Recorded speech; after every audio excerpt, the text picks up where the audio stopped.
Welcome to Forest Talks. I am Atlas. We live in an age of noise. Identities are worn like armor. History is used as ammunition, and truth is often the first casualty in the trenches of social media. But the forest teaches us something else. It teaches us that it is the unseen roots that keep the tree upright, not the canopy swaying in the wind. Today, we are talking about Bosnia.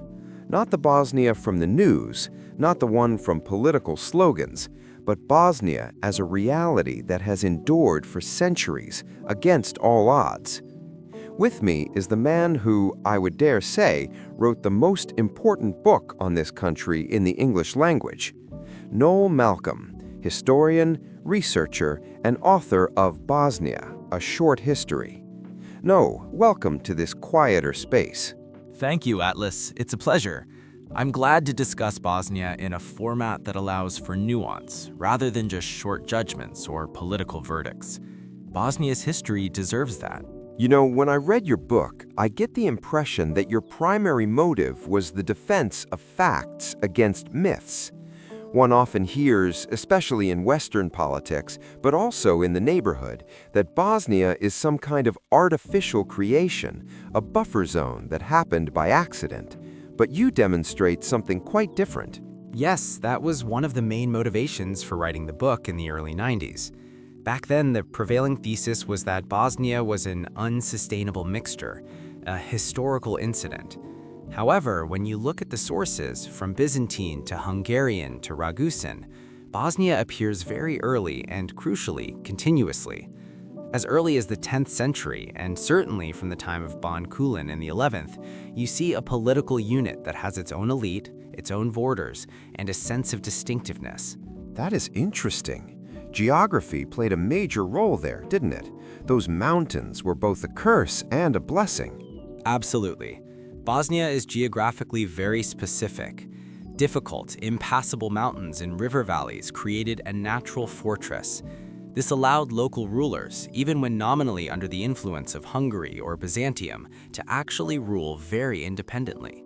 Bosnia wasn't just a transit station, it was an entity that jealously guarded its autonomy. That isn't a romanticist vision, it is what we see in the charters. So before nations existed as we know them today, the land existed first. In my book, Peace in Unrest, I often talk about how the land remembers longer than the people. Correct. And that land had its name, and people bonded with that name. This brings us to perhaps the most slippery terrain for modern ears, the term Bošnjani, or Bosnians, or good Bosnians. Today, in modern political discourse, everyone tries to either pull that medieval term to their side or deny it completely. What does a historian see when looking at that term in the 14th century?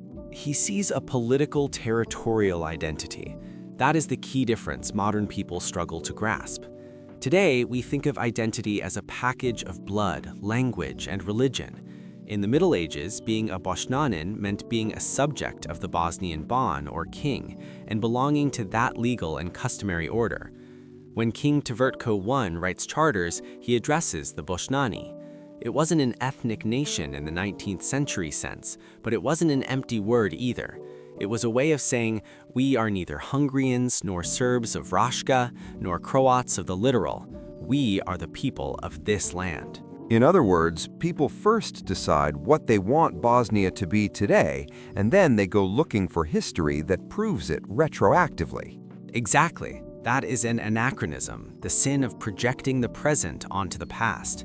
If you look for modern Serbs, Croats, or Bosniaks in the year 1320, you won't find them defined as they are today.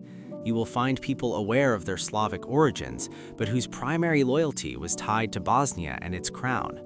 The attempt to nationalize medieval Bosnia in a modern sense is an act of violence against history. Let's move to a topic that is perhaps the most mystified, the Bosnian Church.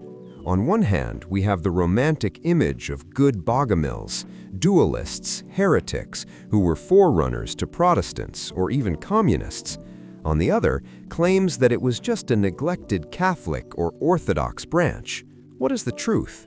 The truth, as usual, is less sensational but more logical.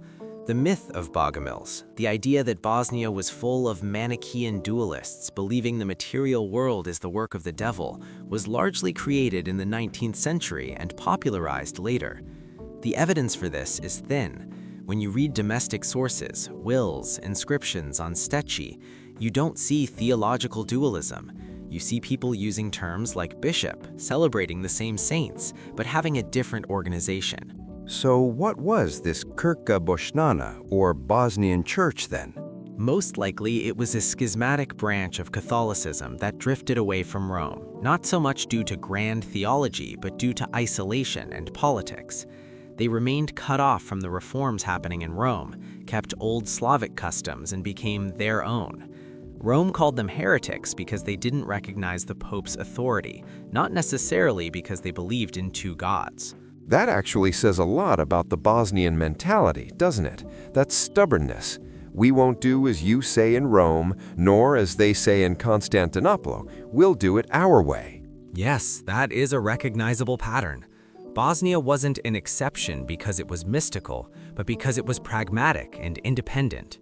The Bosnian Church was a state church, close to the nobility, protecting Bosnia's independence from external influences that always arrived packaged with religion. And then there are the steci. They stand as stone witnesses to that uniqueness. The steci are fascinating, and again, the myth says they are Bogomil monuments, but we find them among the Orthodox in Herzegovina, among Catholics, and among members of the Bosnian Church. They are a cultural phenomenon of the region, not a sectarian sign. They tell us about a unique culture of death and life in medieval Bosnia. Let's fast forward to 1463, the fall of Bosnia. In schools, this is often taught as the moment darkness fell, or on the other hand, as a moment of liberation. How do you view that transition? It was a shock, undoubtedly. The disappearance of a kingdom is a trauma. But the idea that everything stopped and Bosnia vanished that year is wrong. The Ottomans were a pragmatic empire. They didn't come to destroy everything they found, but to use it. They kept the name Bosnia for the Sanjak and later the Eyalet. Many members of the lower nobility integrated into the Spahi system. What is most important, the process of Islamization was not a flash. There was no mass forced conversion with a sword at the throat, as epic poems like to portray. It's important to clarify that. People often think their ancestors woke up one morning and decided to change their religion or die. That didn't happen. It was a process that took 150 to 200 years for Muslims to become the majority. People responded to social, legal, and economic realities. Being a Muslim in the Ottoman Empire meant belonging to the ruling class, paying lower taxes, and having opportunities for advancement. Also, the Bosnian Church was already very weak, almost gone by the time the Ottomans arrived. The religious vacuum was large. Islam offered a stable legal and social framework. But there is also the phenomenon of the Franciscans, the Odname. Yes, the meeting between Mehmed the Conqueror and Fra Anđeo Zvizdović is a key moment. That is realpolitik. The Sultan needs a peaceful Bosnia that pays taxes. The Franciscans need protection to survive, so they made a deal. Thanks to that, Catholicism survived in Bosnia through 400 years of Turkish rule. It didn't make coexistence idyllic. Christians were second-class citizens, but it allowed diversity to survive. Noel, your book was published during the heat of the war in the 90s. I remember Western politicians saying back then, they have been slaughtering each other there for centuries. It's in their blood. There's nothing we can do. That was a terrible, lazy lie. And that was the main reason for my anger at the time.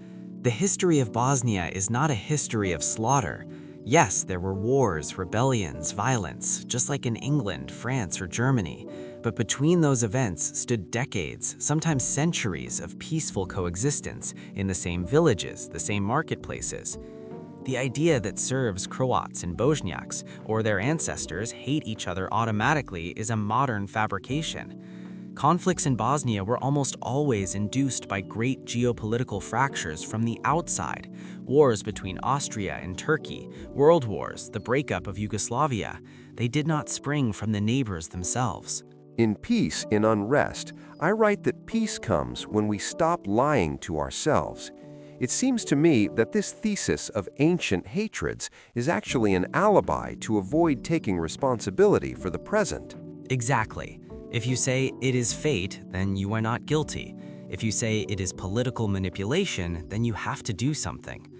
Bosnian society throughout history developed mechanisms of tolerance that were more advanced than in many parts of Europe at the time. In the 16th century, while the bonfires of religious wars were burning in Europe, in Sarajevo you had a mosque, a church, and a synagogue within 100 meters of each other. That is not a myth, that is a fact. No, finally, Bosnia is tired today. Identities are cemented. What, in your opinion, should Bosnians today take from their history? How can they use it as a tool, not a weapon? They need to accept complexity as their strength, not a weakness. Most national histories try to simplify things. We have been here forever, they are newcomers. Bosnia's history does not allow such simplicity. Everyone is intertwined. The lesson is that Bosnia does not have to be exclusively someone's, neither just Serbian or just Croatian or just Bosniak, to be real. It has always been a blend, and it survived empires that were much stronger than today's political parties. It survived because perhaps the idea of Bosnia is more resilient than its rulers. Yes, Bosnia is tougher than it looks. Thank you, Noel, for this conversation. We went back to the roots, not to bury ourselves in them, but to understand where we draw our strength. To those listening, if you want to understand yourselves, read the sources, not status updates. Learn history without the need to emerge from it as a winner, because in a war with the past, no one wins. If you found this conversation useful, share it. Subscribe to Forest Talks. Leave a comment. What is Bosnia to you today? Bosnia doesn't ask you to idealize it, only to take it seriously. And taking it seriously is the first step toward peace. I am Atlas. Thank you for listening. See you in the next episode.